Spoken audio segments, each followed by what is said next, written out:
Selamat datang di podcast Rute PTN. Buat kamu yang belum tahu apa itu podcast Rute PTN, jadi podcast Rute PTN itu berisi informasi, tips, trik, dan motivasi nih buat kamu. Tentunya semoga bermanfaat dan menginspirasi kamu ya.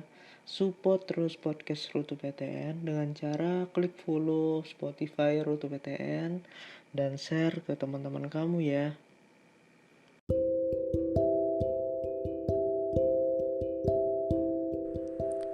Halo teman-teman, gimana kabarnya?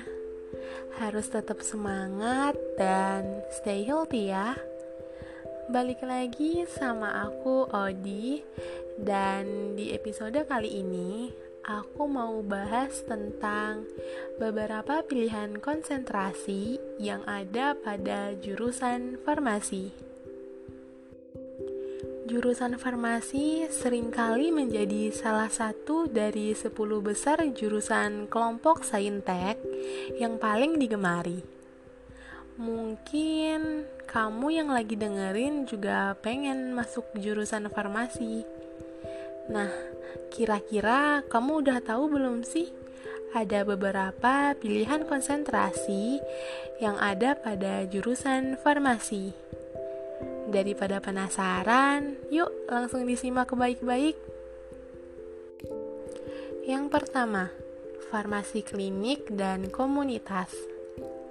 Sesuai namanya, farmasi klinik dan komunitas menitik beratkan pembelajaran pada kesehatan dan jenis obat apa yang sesuai untuk mengobati penyakit yang spesifik. Kamu juga akan dibekali dengan ilmu komunikasi yang mumpuni agar dapat terjun ke lapangan sebagai penyedia layanan kesehatan yang berkualitas bagi masyarakat. Jadi, belajar eksak iya, belajar sosialisasi juga iya. Nah, di sini ada yang punya sosial tinggi dan mau jadi apoteker nggak? Kalau ada, peminatan inilah yang paling tepat untuk kamu ambil demi mengejar cita-cita kamu. Sebagai gambaran, mata kuliah yang akan kamu temui dalam konsentrasi ini yaitu ada manajemen farmasi rumah sakit, farmasi klinik, dispensing kesediaan aseptis, komunikasi farmasi dan konseling, ada toksikologi klinik, dan juga interaksi obat. Yang kedua, farmasi sains dan teknologi. Farmasi sains dan teknologi adalah peminatan farmasi yang mempelajari proses pengembangan senyawa obat baru, sintesis obat, optimasi penggunaan obat, dan analisis terhadap senyawa lainnya. Pelajaran kamu pun gak bakal jauh-jauh dari yang namanya kimia. Buat kamu yang suka meneliti, pas banget nih, ambil konsentrasi satu ini. Meskipun gak se-famous farmasi klinik, jangan ragukan prospek kerja konsentrasi farmasi sains. Banyak banget loh perusahaan di luar sana yang membutuhkan seorang peneliti dan ahli farmasi yang jempolan. Nah, sebagai gambaran, mata kuliah yang akan kamu temui dalam konsentrasi ini adalah kimia medisinal, kimia analisis, teknologi proses dan bioproses, farmakogenomik dan farmakogenetik, serta terapi sel punca dan molekuler. Yang ketiga, farmasi industri.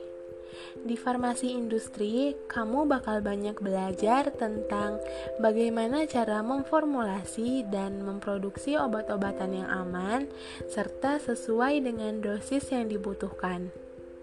Selain itu, kamu juga akan diajari masalah penanganan limbah industri sebagai byproduct suatu industri serta regulasi dan pemasaran produk farmasi itu sendiri.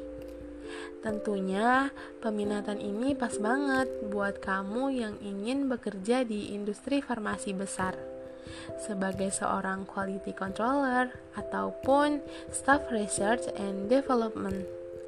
Atau kalau kamu ingin mendirikan industri obat sekalipun, boleh banget loh.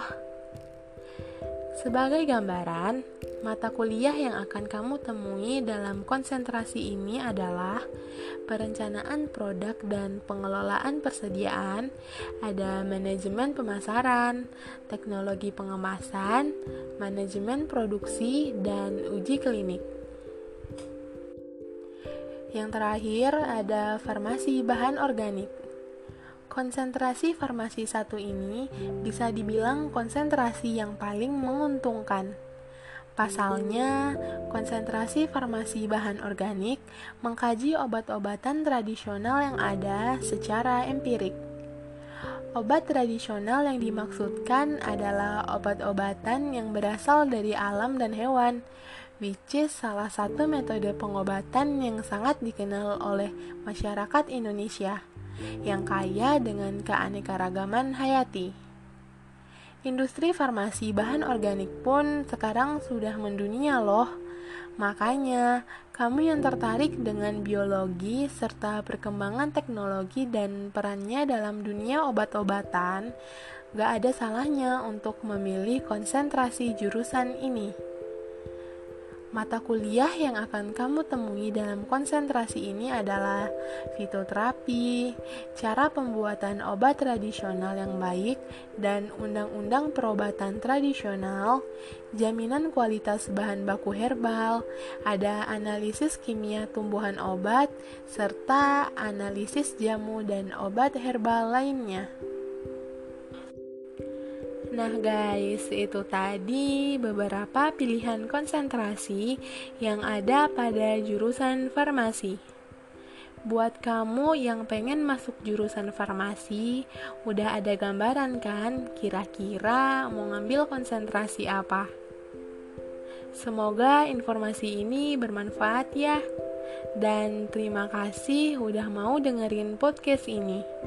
Sampai jumpa di episode selanjutnya.